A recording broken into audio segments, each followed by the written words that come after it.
चक्रवात तूफान यास का जिक्र सबसे पहले करते हैं। यास को लेकर के हाई अलर्ट है। सरकार ने तूफान से निपटने की तैयारी कर रखी है। एनडीआरएफ, एसडीआरएफ की तमाम टीमें तैनात हैं। इस बीच मौसम विभाग ने अलर्ट जारी कर दिया है कि तूफान कल दोपहर तक ओडिशा पहुंच सकता है।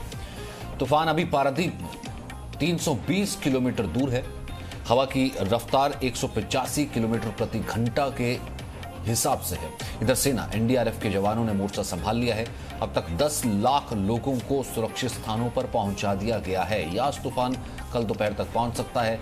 सरकार ने तूफान से निपटने की पूरी तैयारी कर रखी है। पूजा मेहता की एक रिपोर्ट देखते हैं। चक्रवाती तूफान यास एक सिवियर साइक्लोनिक स्टॉर्म में तब्दील हो चुका है और आज रात से ही वेरी सिवियर साइक्लोनिक स्टॉर्म में तब्दील होगा और कल यानी कि 26 तारीख को 26 मई के आफ्टरनून यानी कि 12 बजे के आसपास कहा जा रहा है कि लैंडफॉल होने की आशंका है। पश्चिम बंगाल के सागर आइलैंड और ओडिशा के पारादीप के बीच बालासोर के पास हम आपको तस्वीरें दिखाते हैं। पूर्वी मिदनापुर के दीघा के सी बीच की पूरी रात भर बारिश हुई है। कल पूरा दिन बारिश हुआ है और अगर समुंदर की तस्वीर हम आपको दिखाएं, आप देखिए कितनी ऊंची ऊंची लहरें उठ रही है। मानिए कि समुंदर जो है उफान पर हो। और साथ ही आपको बता दें, अगर आप देखिए पूरी वेदर को, तो काले बादल छाए हैं और मौसम विभाग की ओर से कहा जा रहा है कि जब लैंडफॉल होगा कल दोपहर के समय 26 तारीख को बालासोर के आसपास कहा जा रहा है लैंडफॉल होने की आशंका है। तब तेज हवाएं चलेगी 155 टू 165 किलोमीटर पर आवर की स्पीड से, जिससे काफी क्षति पहुंच सकती है। और जो लैंडफॉल का इलाका है बालासोर, वहां से दीघा महज 100 किलोमीटर की दूरी पर है। चूंकि साइक्लोन यास का जो एरिया है वो बहुत बड़ा है, इसलिए कहा जा रहा है कि दीघा में जो है काफी क्षति पहुंच सकती है। ईस्ट मिदनापुर के अलग अलग जिलों में जो है डैमेजेस हो सकते हैं। इसलिए राज्य भर में कुल मिलाकर 10 लाख लोगों को हटाया गया है, इवैक्यूएट कर साइक्लोन सेंटर्स में रखा गया है। क्योंकि साइक्लोन सेंटर्स रेडी किए गए हैं लगभग जो है 4000 के आसपास और कोविड नॉर्म्स को मेंटेन करते उनको वहां पे रखा गया है। सरकार की ओर से उनको रिक्वेस्ट किया गया है कि आने वाले 2-3 दिन तक जो है वो वहीं पर रुके, घरों को वापस नहीं जाए, क्योंकि कच्चे घर टूटने की आशंका है। और आप देखिए किस तरीके से इस समुद्र में उफान आया हो। आप देखिए ऊंची लहरें उठ रही है और साथ ही तेज हवाएं चल रही है। और अगर ईस्ट मिदनापुर और साथ ही जितने जिले प्रभावित हो सकते हैं, वेस्ट मिदनापुर, हावड़ा, हुगली, दक्षिण 24 परगना, उत्तर 24 परगना, एनडीआरएफ की कुल जो है 35 टीमें जो है तैनात कर ली गई है। और साथ ही जितनी एजेंसी है, कोस्ट गार्ड हो या फिर नेवी हो, उनको भी स्टैंड बाई पर रखा गया है और हाईएस्ट अलर्ट पे रखा गया है। राज्य सरकार की ओर से 1000 मोबाइल रेस्टोरेशन टीम्स और 450 मोबाइल टावर रेस्टोरेशन टीम्स को रेडी रखा गया है, ताकि जब साइक्लोन के बाद रेस्क्यू रिलीफ ऑपरेशन शुरू किया जाए तब रेस्टोरेशन का काम तेजी से हो सके। साथ ही मैं आपको बता दूं कि जितने भी कोविड अस्पताल है अलग अलग जिलों में जो प्रभावित हो सकते हैं इस साइक्लोन की वजह से, वहां पर पावर बैकअप सिस्टम को रेडी किया गया है, ताकि बिजली जाने पर भी जो है कोविड पेशेंट्स को कोई भी दिक्कत नहीं आए। वैक्सीनेशन सेंटर्स पर भी जो है खासा ध्यान दिया गया है और ऑक्सीजन प्लांट्स पर भी, ताकि किसी भी कीमत पर वहां पे पावर आउटेज नहीं हो। और वैक्सीनेशन ड्राइव्स और जिस तरीके से ऑक्सीजन अलग अलग इलाकों में पहुंचाया जा रहा है वो सारे प्रोसेस प्रभावित ना हो। पूर्वी मिदनापुर के दीघा से कैमरा पर्सन देवाशीष बोटोबैल के साथ पूजा मेहता, जी मीडिया। तो यास तूफान पर इस वक्त के जो 10 बड़े अपडेट्स हैं वो ले लेते हैं। दरअसल 24 घंटे में बंगाल और ओडिशा के तट पर पहुंच जाएगा यास तूफान, ऐसा मौसम विभाग का कहना है। 26 मई को ओडिशा और बंगाल के तटों को यह पार कर सकता है। बंगाल में एनडीआरएफ की 10 और टीमें तैनात कर दी गई हैं, यह डीजी एनडीआरएफ का कहना है। पश्चिम बंगाल में यास तूफान के मद्देनजर कुल 45 टीमें तैनात हैं। चक्रवात तूफान यास की वजह से भुवनेश्वर में बारिश शुरू हो गई है।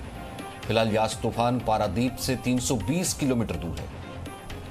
राहत बचाव में अब तक 10 लाख लोगों को निकाल लिया गया है। तूफान की रफ्तार 155 से 165 किलोमीटर रहने की संभावना है। हवा की रफ्तार 185 किलोमीटर प्रति घंटा तक भी हो सकती है। यास तूफान के मद्देनजर बिहार, यूपी में भी बारिश की संभावना है। बारिश का अलर्ट है।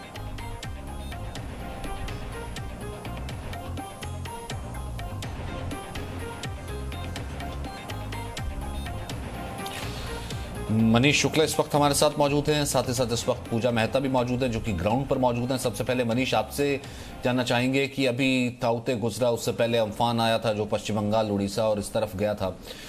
यास को लेकर के भी अलर्ट जो है वो काफी जिसे कहते हैं हाई अलर्ट है। क्या तमाम एजेंसीज ने और डिजास्टर मैनेजमेंट टीम ने तैयारियां की है?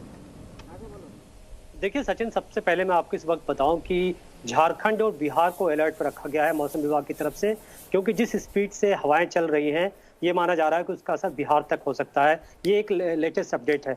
दूसरी बड़ी बात कि यस को एक सीवियर साइक्लोन की कैटेगरी में डाला गया है, यानी ये माना जा रहा है कि इससे नुकसान होने की जो आशंका है बेहद ज्यादा है। अगर आप देखें तो परसों भी प्राइम मिनिस्टर ने मीटिंग की थी, उसके बाद कल अमित शाह ने मीटिंग की थी जिसमें एनडीआरएफ के जो डीजी हैं उनके साथ, आईएमडी के अधिकारियों के साथ और तमाम रेस्क्यू ऑपरेशन से जुड़े लोगों के साथ सीएम के साथ मीटिंग हुई थी, जिसमें यही कहा गया था कि सबसे जो जरूरी दो काम है, एक तो जो कोस्टल एरिया में जो लोग रह रहे हैं उनको वहां से शिफ्ट किया जाए। और ममता बनर्जी ने बात कही थी कि वो बड़े पैमाने पर लोगों को शिफ्ट करेंगी, जैसा पूजा भी बता रही थी कि 10 लाख से ज्यादा लोगों को। ठीक है, मैं एक सेकंड रुक कर लेता हूं क्योंकि वहां पर मौसम अभी से खराब है मनीष, और बार बार जो है कई बार संपर्क टूट जाता है पूजा से। वहां से एक बार अपडेट ले लेते हैं। पूजा, आप कहाँ समुद्र तट के नजदीक दीघा में मौजूद हैं और इस वक्त क्या मौसम है और कल तक का क्या अलर्ट है? देखिए सचिन, आपको बता दे पूरी रात भर जो है बारिश हुई और आज सुबह से भी लगातार बारिश हो रही है पूर्वी मिदनापुर जिले और आसपास के जिलों में।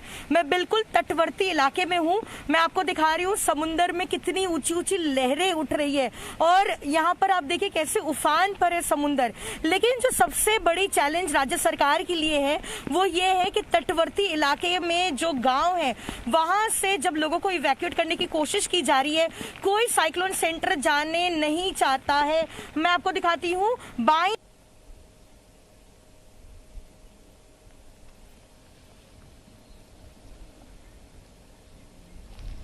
ठीक है पूजा, मैं आपके पास दोबारा आऊंगा क्योंकि जैसा कि मैंने भी जिक्र किया, आप भी लगातार कह रही हैं कि बारिश बहुत ज्यादा है, मौसम अभी से इतना खराब होना शुरू, और उस कारण से जो है संपर्क आपसे जो है टेक्निकल इश्यू के कारण बार बार लगातार टूट रहा है। मनीष, आप तैयारियों का जायजा बता रहे थे और बीच में जैसे पूजा का संपर्क होता है मैं वहां जाऊंगा।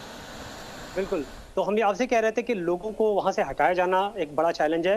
दूसरी बड़ी बात कि कल गृह मंत्री ने मीटिंग ली थी, उसमें ये बात कही थी कि 20 से 25 ऑक्सीजन जनरेशन प्लांट्स हैं कोस्टल एरिया में और उन प्लांट को बचाना भी एक बहुत बड़ा चैलेंज है। और ये कहा गया है कि इन प्लांट के ऊपर कोई असर ना है, इसको भी देखा जाए, क्योंकि तमाम इन इलाकों में बड़े पैमाने पे कोविड के सेंटर्स भी हैं, हॉस्पिटल्स भी हैं और ये ऑक्सीजन पूरे देश में सप्लाई किए जा रहे हैं। तो लोगों को बचाना, ऑक्सीजन जनरेशन प्लांट को बचाना और उसके साथ ही साथ इन हवाओं पर नजर रखना, क्योंकि इस वक्त 1 से 1.5 मीटर जो टाइड्स है समुद्र की जो लहरें हैं वो देखी जा रही हैं। हालांकि इस वक्त जो स्टॉर्म है, साइक्लोन की स्पीड है 165 से 185 है, लेकिन जब ये हिट करेगा कल दोपहर उसके बाद तो इसकी स्पीड करीब 70, 80, 90 किलोमीटर पर आवर अलग अलग स्टेट में हो सकती है। और ये जो हम सचिन बात कर रहे हैं, ये जो हवा की स्पीड है ये काफ़ी ज़्यादा है, क्योंकि इस स्पीड से हवा चलेगी तो जो पेड़ हैं वहाँ पे सड़कों के किनारे या लोगों के घरों की छतें हैं, जो कई तरीके के जो कच्चे मकान होते हैं, उसको काफ़ी ज़्यादा नुकसान होगा, जानवरों का नुकसान होगा और लोगों की जान जा सकती है। और इसीलिए देखा जाए तो परसों से ही लगातार सभी स्टेट से कहा जा रहा है कि केंद्र सरकार जो भी मदद कर सकती है आप प्लीज उनको बताएं। एनडीआरएफ, नेवी, इंडियन आर्मी की जो अलग अलग टीमें हैं, गोताखोर हैं, उनको लगाया गया है। इंडियन नेवी ने अपने शिप को अलर्ट पे किया गया है कि ताकि अगर किसी को अचानक कोई समुद्र में फंसे तो उनको निकाला जा सके। लेकिन समुद्र से लोगों को तो हटा दिया गया है, लेकिन जो पूरा ये क्योंकि हमने देखा है कि लोगों को तो सुरक्षित स्थानों पर हटाया गया था, लेकिन जो घर और आसपास के जो बाकी इलाके थे उस जगह को काफी नुकसान पहुंचाया था। और आपने कहा कि जैसे कि पावर प्लांट्स और जो ऑक्सीजन प्लांट्स हैं उनके ऊपर भी जो है नजर है। पूजा, अब हम सुन पा रहे हैं आपको, अब आपकी तस्वीर मिल रही है, अपनी बात रखिए। बिल्कुल सचिन, जैसा मैं दिखा रही थी मेरी दाईं ओर जो है समुंदर है और ठीक उसके पास जो है तट से लगा हुआ गांव है। लेकिन आप देखिए यहाँ पर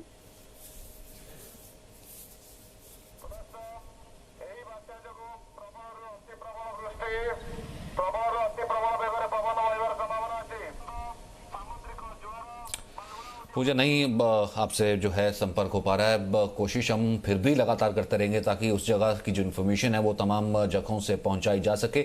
मनीष, कौन कौन से एरियाज हैं जो सबसे ज्यादा हाई अलर्ट पर हैं? पूजा, आपको आवाज आ रही है अगर तो? बिल्कुल आ रही है सचिन। बोलिए अब आप पूजा, अब आप दिखाइए क्योंकि आपकी तस्वीर फ्रीज हो गई थी। दादा एक खड़ी ना सचिन, जैसा कि मैं बता रही थी, राज्य सरकार ने टारगेट लिया है 10 लाख लोगों को इवैक्यूएट कर साइक्लोन सेंटर्स में रखने के लिए आने वाले 2-3 दिनों तक। और ये पूरा इलाका जो है वो कोस्ट लाइन से लगा हुआ है, तटवर्ती इलाका है। ईस्ट मिदनापुर जिला पड़ता है और साथ ही वेस्ट मिदनापुर, दक्षिण 24 परगना, उत्तर 24 परगना, हावड़ा, हुगली, कोलकाता, इन सारे इलाकों से कुल मिलाकर 10 लाख लोगों को इवैक्यूएट कराया जाएगा। हालांकि जो है लगभग 8-9 लाख जो है लोगों को इवैक्यूएट कराया जा चुका है, लेकिन कई ऐसे इलाके हैं जहां पर लोग अपने घरों को छोड़कर नहीं जाना चाहते हैं साइक्लोन सेंटर। आज सुबह से दीघा के अलग अलग गांव में, जो बिल्कुल कोस्ट लाइन से लगा हुआ गांव है, वहां पर एनडीआरएफ की ओर से अनाउंसमेंट्स की जा रही है, रिक्वेस्ट की जा रही है कि वो आने वाले 2-3 दिनों तक साइक्लोन सेंटर में रहे, क्योंकि यहाँ रहना उनके लिए सुरक्षित नहीं होगा। क्योंकि जब लैंडफॉल होगा सचिन, तो ये पानी जो है पूरा यहाँ आ जाएगा। और कहा जा रहा है कल पूर्णिमा है, सुबह 6 बजे से लेकर जो लैंडफॉल प्रोसेस शुरू होगा 11:04 तक जो है 13-14 मीटर ऊंची जो है यहाँ पे लहरें उठेगी। तो ये पूरा इलाका जो है वो जलमग्न हो जाएगा और ये लो लाइंग इलाका है वो भी पूरी तरीके से इंडंडेटेड हो जाएगा, सबमर्ज हो जाएगा। इसलिए बार बार सरकार की ओर से रिक्वेस्ट की जा रही है उन लोगों को कि वो साइक्लोन शेल्टर में ही रहे, लेकिन कहीं ना कहीं जरूर दिक्कतों का सामना करना पड़ रहा है, क्योंकि लोग अभी भी अपने घरों को छोड़ के नहीं जाना चाहते साइक्लोन सेंटर। ऐसे बात है, लोग नहीं जाना चाहते और फिलहाल कोशिश ये की जा रही, जैसा कि आपने कहा कि ये टारगेट जो है ये कितने लाख का रखा गया है और ये कौन सा एरिया जो कि सबसे ज्यादा अलर्ट पर है पूजा? देखिए, ये लैंडफॉल जो है पश्चिम बंगाल के सागर आइलैंड और ओडिशा के पारादीप के बीच में होगा और लैंडफॉल की जो साइट है वो बालासोर के पास होगी। और बालासोर से दीघा का जो इलाका है पूर्वी मिदनापुर, वो महज 100 किलोमीटर दूर है। चूंकि ये सबसे सटा हुआ इलाका है लैंडफॉल साइट से, तो कहा जा रहा है कि सबसे ज्यादा क्षति ईस्ट मिदनापुर जिले में पहुंच सकती है और साथ ही दक्षिण 24 परगना जो है वो सबसे ज्यादा प्रभावित हो सकता है। लेकिन कल मुख्यमंत्री ममता बनर्जी ने प्रेस कॉन्फ्रेंस के दौरान ये कहा कि जिस तरीके से अलर्ट जारी किया गया है वेदर ऑफिस की ओर से, कहा जा रहा है कि 20 जिले पश्चिम बंगाल के बुरी तरीके से प्रभावित हो सकते हैं। जो तटवर्ती इलाका है वहां पर तेज हवाएं चलेगी 155 to 165 kilometre per hour, gusting up to 180 kilometre per hour. तो जब 180 किलोमीटर प्रति घंटे की रफ्तार से हवाएं चलेंगी तो इस तरीके के जो कच्चे घर हैं, आप देखिए अभी भी लोग हैं यहाँ पर, मैं आपको तस्वीरों के माध्यम से दिखाती हूँ, ये घर जो है सबसे पहले टूटेंगे। कच्चे घरों पर जो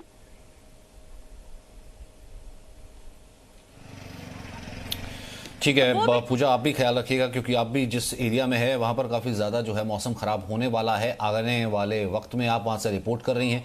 Presenting B News app available on Google Play and App Store. Download it now.